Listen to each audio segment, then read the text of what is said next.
I'm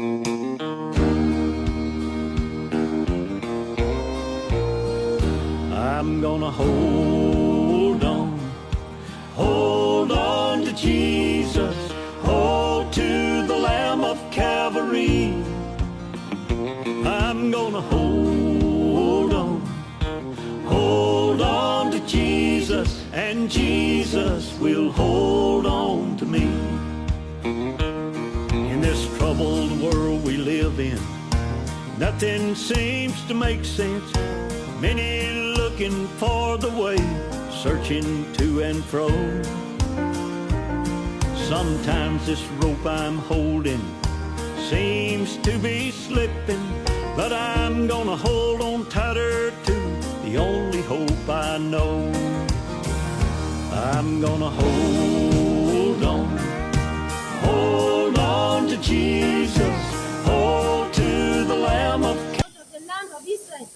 A little maid, and she waited on Naaman's wife, and she said to her mistress, would God my Lord were with the prophet that is in Samaria, for he would recover him of his leprosy.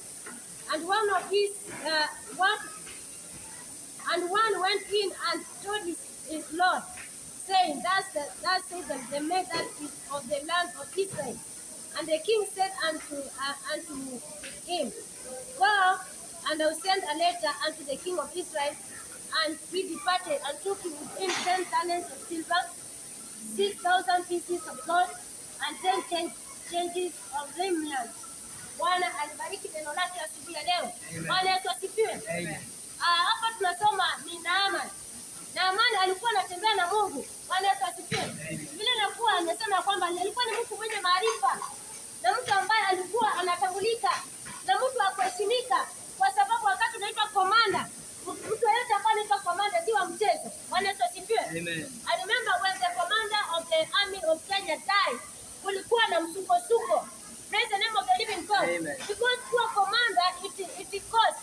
Inakuwa na great honor. But this man was depressed. Alikuwa na ukoma. Bwana Yesu asifiwe. Na Biblia inasema alikuwa mcha Bwana. Praise the name of the living God. Amen. Na pale kulikuwa Wasiria wakipita, wakakuja na msichana mjakazi. Kuna watu wako na medi na wawaheshimu. Jifundishe kuheshimu hata yule msichana wa watu umeleta kwa nyumba yako. Praise the name of the living God. Amen. Akifika pale aone baraka. Akifika pale awe anaweza kutamka ujumbe wa Mungu katika nyumba yako. Tunakuwa wakali mpaka ujumbe za Mungu zinakaa na mamedi. Tunaumia na ako na ujumbe. Na ukienda mtu sawa atakupatia ujumbe wa Bwana. Bwana Yesu asifiwe. Na yule msichana akawa anajitua vizuri na yule bibi ya Naaman. Na alipoona kwamba bwana wake ako na ukoma, akasema hapana, kuna nabii wa Mungu katika Israeli ambaye anaitwa Elisha. Bwana Yesu asifiwe. Akienda huko atapona. The girl had a solution for Naaman. Imagine a maid. Angalia mtu wako ni maneno gani unamwambia mpaka unamchelewesha mshahara. Unaambia hii time umekuwa vibaya. Na unachukua jilipe na hujamlipa. Inakaa na yeye miezi mitatu hujamlipa wewe. Heshimu msichana wako wa kazi. Bwana Yesu asifiwe. Amen. Hallelujah. Amen. Anakulindia watoto. Mpatie heshima, ako na ujumbe kwa ajili ya maisha yako. Yule msichana hakunyamaza na ujumbe. Na wakamsikiza na barua zikaandikwa na zikapelekwa katika wafalme ili apewe ruhusa aende akaone huyo Israeli, akamwone huyu nabii. Praise the name of the living God. Na yule msichana na akaanza kushughulika. Na Biblia inasema ya kwamba yule jamaa alipoambiwa yeye hakusita, akasikiza kwa sababu ilikuwa ni ujumbe wa Mungu. Lazima wakati una majira haya Naaman akaweze kupona. Na alipoenda Naaman alikuwa anatarajia kwamba akienda pale atawekelewa mkono na atapona. Bwana Yesu asifiwe. When you go before the presence of God, kuwa na matarajio, anything can happen. Praise the name of the living God. Amen. Hiyo inanikumbusha wakati nilipojifungua msichana wangu, huyu msichana mdogo. Praise the name of the living God. Nilipitia hali mpaka nikasema nisipeleke hospitali. Mungu alikuwa ameniambia nikienda hospitali nitaenda kukufa, lakini ataniponya nikiwa katika kitanda changu. Nikaamua nikakaa pale. Watu wananiambia tu nikupeleke kwa muombezi fulani. Nikamwambia kama Mungu ambaye ninamwabudu hawezi akanipona, nobody can heal heal me. Na nikakataa kusikiza sauti za watu na nikamsikiza Mungu. Wakati mmoja nimechukua Bible nikisoma, wakati nilikuwa siendi haja kubwa siendi. Mwili umekaa ni yellow. Kila mtu akiniangalia anajua mimi ni wa kwenda. Na vitu vikapangwa, mpaka mazishi yakapangwa. Praise the name of the living God. Na ule mtoto wangu mdogo, yule mtoto wangu mkubwa akapelekwa bara na ni mtoto mdogo. Nikaamua sasa wacha tujipange, anakuja. Praise the name of the living God. Kwa sababu Mungu ni njia zake si kama za wanadamu. Nikajaribu nikavuta Biblia nikaanza kusoma. Wana wa Israeli vile walipoteseka, nikamwambia Mungu niondolee hili teso. Maji nikasikwa na usingizi. Daktari alikuwa anakuja asubuhi, mchana na jioni kuja kunihudumia because nilikuwa nimefanya CS na ikapasuka. Na nikawa siwezi fanya chochote. Nikawa niko katika hali mbaya. Na nilikuwa sijihurumii because I knew my Redeemer liveth. Praise God. Amen. Sasa wakati ule nilikuwa katika ile changamoto. I told God, I want you to heal me. Nimechoka. Na all of a sudden daktari akachelewa. Ilikuwa ni kitu asubuhi kama saa 4. Daktari alikuwa anakuja saa 6 sharp.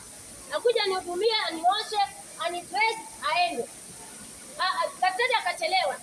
Nilipokaa pale nikaingia katika maono. Nikajiona niko mahali nimeenda katika kanisa lingine ya anti yangu ambao anashiriki. Nikaona mtumishi wa Mungu amekuja pale, akasema hapa kuna mtu alikuwa ameonja mauti. Njoo katika madhabahu. Mimi nikaenda pale nikijua najua naenda kuombewa. Nikawa nimeona nimeacha mtoto nyumbani lakini kwa kanisa. Niliposimama pale kwa ile madhabahu, yule pasta akaniambia geuka angalia. Nikiangalia, nikaona umati umejaa watoto kama yadi. Yadi imejaa watoto watupu. Yule mtumishi wa Mungu akaniambia, Mungu amepitia huduma hautakufa. Kuamka nikapata kidonda imepona. Mtoto nikasimama. Praise God. Nilikuwa siwezi simama. Nilikuwa siwezi kukula. Nikasimama. Nilipotoka nje watu wakapiga nduru. Wewe msichana wetu maini itaanguka, matumbo itaanguka. Nikamwambia God has healed me. And many people gossip. Daktari alipokuja akaona nimekaa. Akasema sasa sisa wewe sitajumiza. Hiyo matumbo itaanguka maana nilikuwa nimepasuka. Praise the name of the living God. Yule daktari nikamwambia nimepona. Nikajifungua leso hivi. Akaona nimepona. Nikamwambia toba. Mama yangu alipokuwa akitoka kazini akasema sasa waona kumejaa, akajua sasa mtoto wangu ashaenda. Maana ile bomba imejaa. Walipokuja akasema kuna nini? Mimi nimesimama pale mtoto wangu jamani akaanza kulia. Matumbo itaanguka ambia nimepona. Na watu wakapona. Na baada ya wiki moja nikamwambia narudi Mombasa, nikarudi Mombasa. Nilipokuja sikusema nitakaa nionyeshe mtoto kama wengine anasema 30 days, 40 days. Nilienda kwa huduma. Praise the name of the living God. Amen. I served God because I received the healing. Na baada ya kuja yule mtumishi aliombea kwa ndoto, nikampata hapo na revival kwa church yetu. Yes. Praise the name of the living God. Amen. Usidharau ujumbe wa Mungu kuhusu mimi. Yes. Mungu akaniponya. Na amani alipoambiwa wakati wa uponyaji umefika, aligeuka akaanza kulalamika. Praise the name of the living God. Akasema katika akakuwa akajichote katika mto wa Yordani. Na wakati ulikuwa ni wakati wa mafuriko. Praise the name of the living God. Na akasema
the living God.